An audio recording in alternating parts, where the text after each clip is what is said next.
energetic, passionate, and savvy. Gouche Live, brought to you by the good people at the Hockey News and Sports Illustrated. And now, ladies and gentlemen, the Gouche.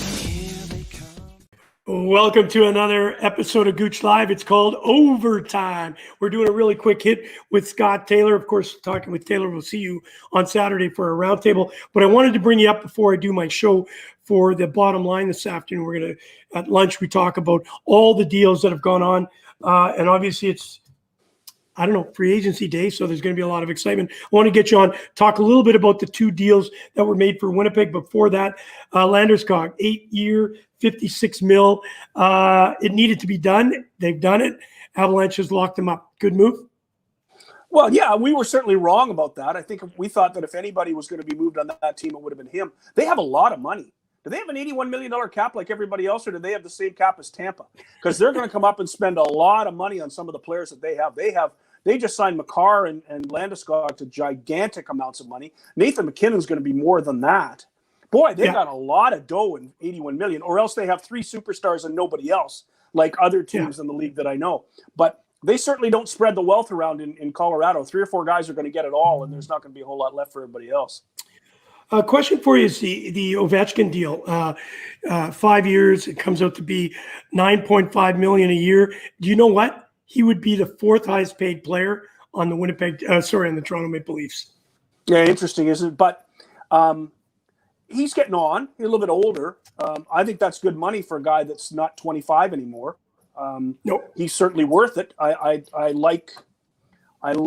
mean, everybody loves Ovi. He's a wonderful player to watch. Can still skate like crazy. He's big and strong. Yep. He deserves $9.5 million. But is he a $12 million player at his age? Probably not. I mean, I think that's what it is. And I think he's smart enough to know. I mean, look what Stastny just signed for. He signed for $3.5 because A, he likes Winnipeg. He loves raising his family here. And B, he knows that he's getting on and that another $3.5 million to play the game he loves is a great deal. And I think Ovi seeing $9.5 million at his age is saying, yeah, I'm in for that. I'm a go. Yeah. And listen, and go back to Stastny first. Yeah, and Stastny knows the area at his age. He doesn't have to move. It's a comfort zone, and it is $3 million. I could use that. All right, well, let's get right into it then. The other thing is, Carrie, you're from Winnipeg. $3.5 million in Winnipeg makes you king. I mean, you can buy the biggest house in Western Canada when you have $3.5 million to fool around with. So it's a question of where you're living. I mean, the cost of living in Winnipeg is virtually nil compared to Toronto or Vancouver or New York or Chicago. Yeah. I mean, it's virtually free to live here now. So he's in a pretty good spot. I had a house on the end of La Valley on the Seine River. It was, I think, 1,800 square feet. I paid $61,000 for it. Of course, it's long gone, but I don't know what it'd be worth today. Hey, listen, I want to talk to you a little bit before we get into the two deals that Winnipeg has made, the Fleury story. Obviously, there's a lot of people up in arms. Oh, my God. Chicago, if I'm Chicago and Fleury plays, I'd be excited. But right now, there's obviously a little bit of negativity going through the internet. Can you clear that up for us? Well, all I know is what Kelly McCrimmon said, and I've known Kelly for a long, long time. So I would suggest to anyone that he's a straight shooter. He's not going to lie to you. He said that it had reached Twitter well before the trade was finished. Trade wasn't even done, and it was on Twitter. So somebody in Chicago was leaking something.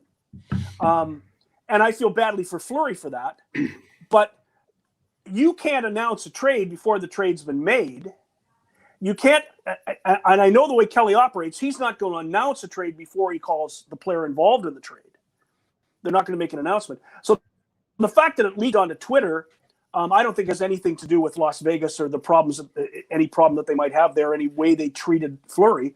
Right. As McCrimmon said, clearly they had not completed the trade and it was already on social media, which is again another social media problem, but that's not for here. And it's a cap dump. He made it very clear that they needed to make some space. They want to sign Martinez. I think they're worried about that contract. And of course, Fleury being the face everybody of the everybody else in the National Hockey League has a problem with the cap, except apparently Colorado and Toronto. and Tampa Bay. Oh, and They'll be Tampa okay Bay. too. They'll figure that one out. All right, let's get into it. Obviously, Brenden Dillion, I don't know him personally. I can't say I hang. I could phone up and say, hey, it's the Gouche. But I met him with Brent Burns in San Jose. Really, really, really nice guy. I love this guy. Quality guy, good player, gritty, big rugged defense. I think he's going to help that defense really big time. Your thoughts? Well, I think more than anything else is that Kevin Cheveldayoff signed 3 quality human beings as well as quality hockey players this week. By making the deal to get Dillion, making the deal to get Nate Schmidt, and then re-signing Paul Stastny. He's put a lot of leadership into the locker room, and I think he's made the Jets a much, much better team. That Jets defense now is as good as there is in the West, maybe as good as anywhere there is in the National Hockey League. I wouldn't say the best in the NHL by any stretch, but boy, it's pretty good now. You look at Pionk and Morrissey, you look at Schmidt and Dillion, you have DeMello and Logan Stanley, and there aren't a whole lot of 6'7", 6'8" defensemen in the league, and Logan Stanley's only going to get better. He's only got nothing but upside. You look at that 6, and you add in Ville Heinola, who is going to get a chance to get better, because players will get injured. Yep. I mean, the reality is that well, he's not even in the top 6 now. Yeah, but nobody anymore, or very few anymore, play 82 games in a season. So True.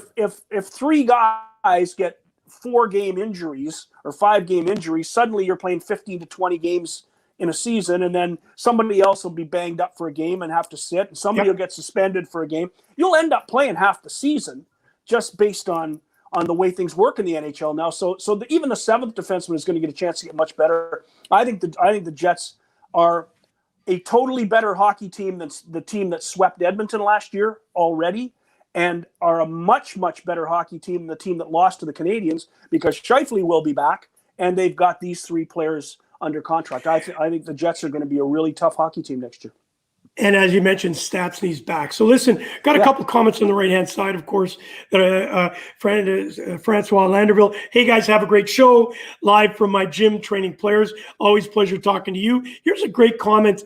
Brady Leopold's on with us. True story.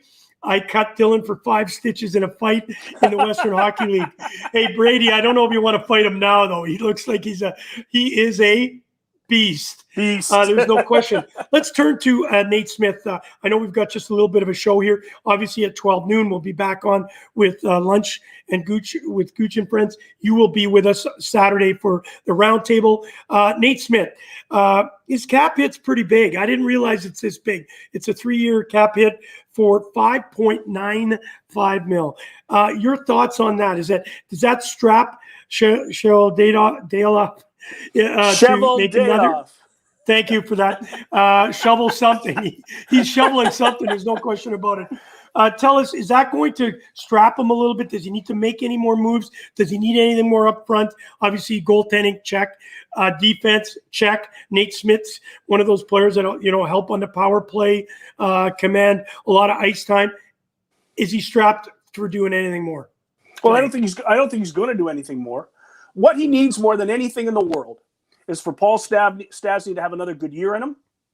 An aging forward who is a very, very good player. I would never criticize Paul Stastny and a leader in the locker room, but he's not a young guy.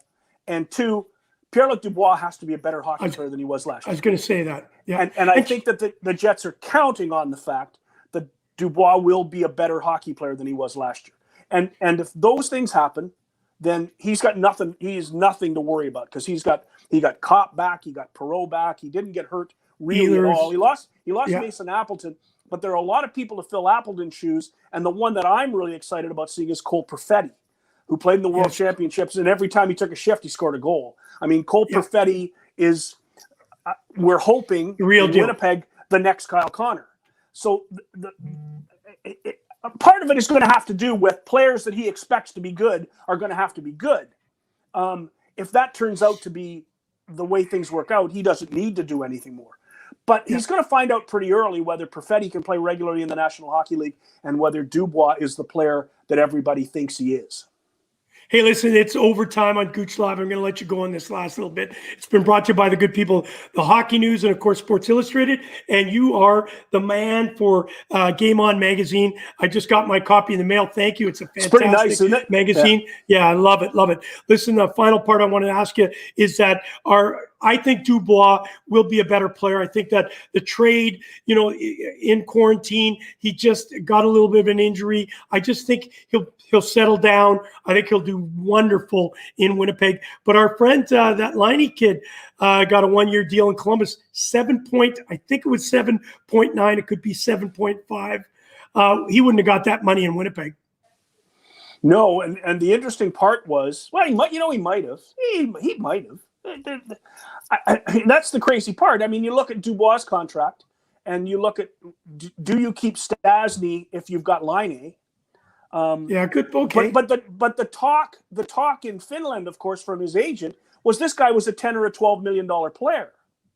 So that's why he took a 1-year deal for 7.9, because he still believes in his heart that he's a 10. Well, yeah, and that's not a small amount of money. No. That's more than what we're making doing. It's a haircut. Hey, take a haircut. He's got a haircut. Hey, I wish I got one of those numbers. I'd even take $1,000 right now. Hey, listen, Scotty, always a pleasure to have you. I know you're going to have the final word here. Brady Leable, thank you for joining us. Of course, Robert Barry Shelley, always a pleasure. Francois, we will talk to you about a big event that's coming August 21st here in Toronto, Ice Hockey Classic. I know I'll get you involved a little bit too. We're trying to get Chris Dreger up. I don't think he'll come, of course, but we're making some goals. Hey, Last comment to you. Chris Dreger could be the nicest guy in the world. He might show up. He may not play, but you could get Chris Dreger to show up. He is just a fine human being and a guy who really deserves the opportunity to be the number 1 goalie in Seattle. I'm excited for Chris.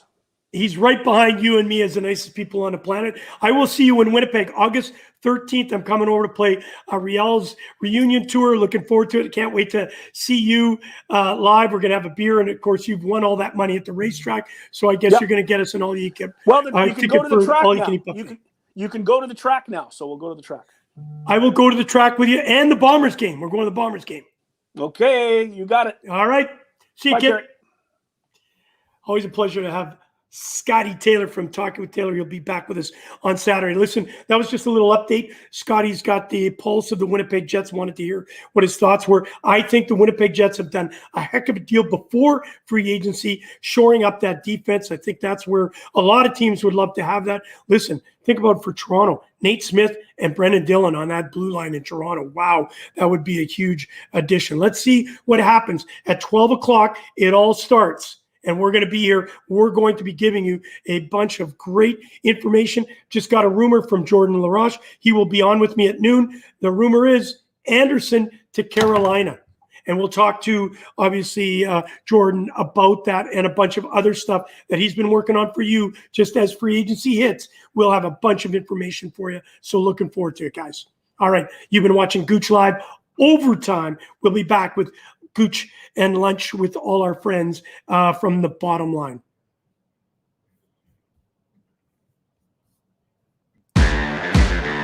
You've been listening to Gouche Live with your host, Kerry Goulet, better known as The Gouche, brought to you by the Hockey News and